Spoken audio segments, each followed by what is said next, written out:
Okay, so here we are in a W211 series Mercedes E Class, and we turn the key on.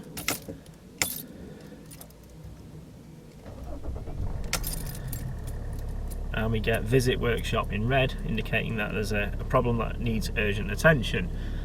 So that's basically got a battery symbol on it, meaning there's a problem with the battery. Now what we can do, there's actually two batteries in the E Class. There's the main rear one, and there's a smaller front backup battery for the brake system. So let's just put it into drive. I'll have to do this with one hand. Okay, so to prove that it's the brake battery, what we'll do is we'll activate SBC SBC hold, and we get the error message basically saying that, hey, I'll do it again. So we can basically prove that the problem is related to the SBC battery, as when the SBC battery is not working, or at least it's not the right voltage, it disables all the convenience features of the SBC system, such as SBC stop and SBC hold. So again, one more time. Now when we turn off the ignition, so I need to put it back into park, we'll see, oh no, it normally says 2 malfunctions, but yeah. So that's the SBC battery we need to change. Well, this is the 320 CDI engine, and the instructions say it's underneath the airbox, the SBC battery. That's the main airbox there for the engine. It's not going to be under there. No, I think it's going to be underneath this here, which is the fresh air filter for the cabin. So we'll try unbolting that. That looks like about a 10mm bolt. So there you go, that was the right guess. That's the airbox removed there, just a single 10mm bolt here. Then we've got this little Fiam battery, which looks like it's the original one, so definitely due a change. And what have we got? I think we've got 10mm bolts here again. So yeah, same on both sides. Right, so what I'll do first is disconnect the main battery in the boot. Right, so this is the main battery in the boot, which is underneath the floor. So you've got to lift up the main floor and take out the lining, which is clipped in. Basically undoing the negative term on the battery with a 10mm spanner, so we'll just do that now.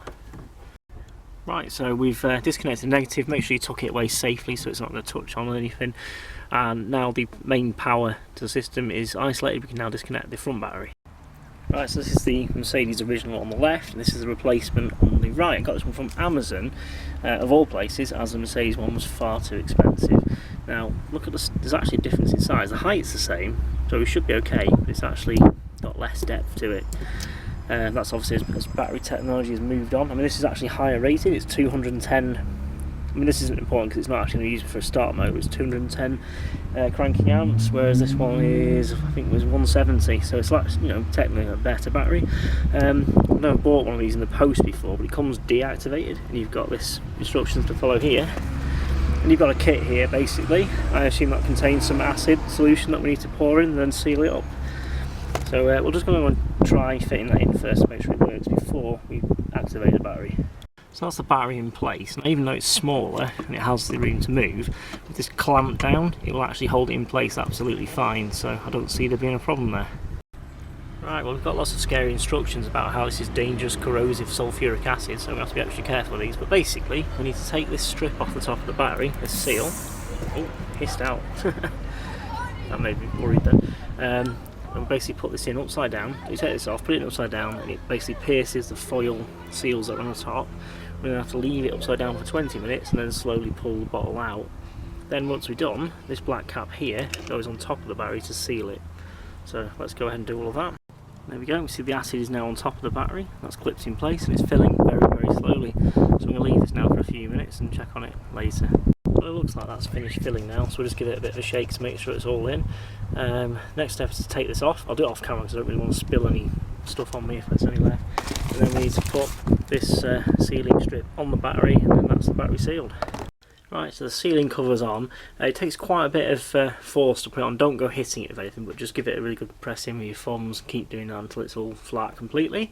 So the last step is to charge the battery. I mean, the car will charge it up itself, but the car's going to give priority to charging the main battery, I would imagine. So what we do is give it a full charge, because it's always good to fully charge a lead acid battery the first time.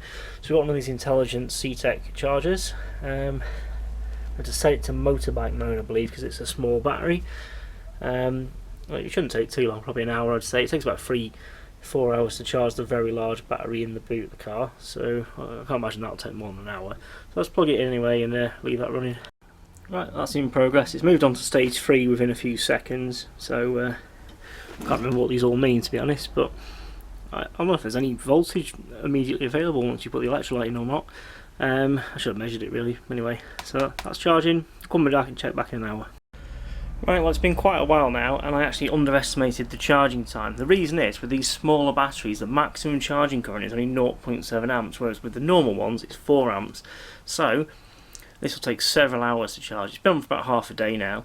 And it should be enough for the car to recognise that it's okay and actually take over the charging. So, what we'll do is we'll disconnect that now, and we'll fit it into the car. Okay, so one thing to note is the terminals. On this new battery, it's basically just a piece of brass, I guess. There's no actual screw terminal there, whereas the Mercedes design screws in from the top with a 10mm bolt. There's this little bag in the box with these, so I guess what we have to do is fit these in. So this would go inside here so that we can screw in through the top. Obviously, not use these, use the Mercedes screws, but we need to fit these in to the terminals first. The other thing we need to do is to recycle this protective cover from the old battery so that we've basically got the same protection that we had before. Now, despite the small size, it's actually strapped down really securely, so there's absolutely no problem there, and we can refit the airbox now. So the last job that we've got to do is reconnecting the main battery. So when doing this, you want to put it on quickly and firmly to reduce the sparking, and then make sure it's sufficiently tight. Also make sure your battery terminals are clean before putting them back on, because you don't want any corrosion in between there. Okay, so we've reconnected the power. As we can see, the clock's reset back to midnight, and we'll turn it on.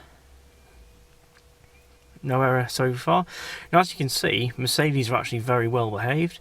When you disconnect the battery and reconnect it, the only thing I know you need to reset is the clock. I've seen other cars where you need to reset the steering angle, ABS sensors, all sorts of things. But let's try it out.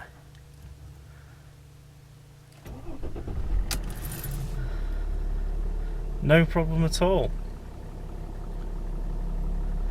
So it looks like we solved the problem.